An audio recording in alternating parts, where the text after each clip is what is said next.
Finally জন্মদিনের কেকটা আমি কেটেই ফেললাম। আমার সেরকম পছন্দ না জন্মদিনের কেক পেক কাটা, বাট বোন এবং আমার দাদার মেয়েরা ছিল, তারা সবাই মিলে সারপ্রাইজ দিল, বাট কেকটা কাটলাম। তো হঠাৎ করে তারা এসে সারপ্রাইজ দিয়েছে, আমি তো ভাবিনি যে বাড়িতে এসে দেখবে এরকমভাবে। তো মাও ছিল, বাবাও ছিল, তো কেকটা কাটলাম এবং রাতের বেলা খাটের উপরে বসেই দেখো আমি কাটছি এবং সাথে মিষ্টি সন্দেশও ছিল। তো বাবাদেরকে খাইয়ে দিলাম এবং শুধু এখানে না, সেদিনকে কাজে গেলাম, কাজেও সবাই মিলে এরকম সারপ্রাইজ দিল। আর কেকটা যা সুন্দর ছিল না, দেখতে দেখো কী সুন্দর হয়েছে। তো সবাই মিলে তো সারপ্রাইজ দিল এবং সকলকে থ্যাংক ইউ আমার জন্মদিনটাকে এত স্পেশাল করে দেওয়ার জন্য, কাজের ওখানে স্পেশালি সবাইকে। অ্যান্ড তো চলো, দুটো আজকের কেক কাটলাম এবং রাতের বেলা বাড়ি এসে দেখি আরও একটি সারপ্রাইজ।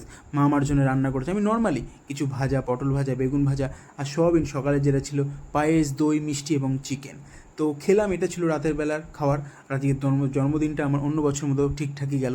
তো তোমরা সবাই আমার চ্যানেলকে সাবস্ক্রাইব করে দাও।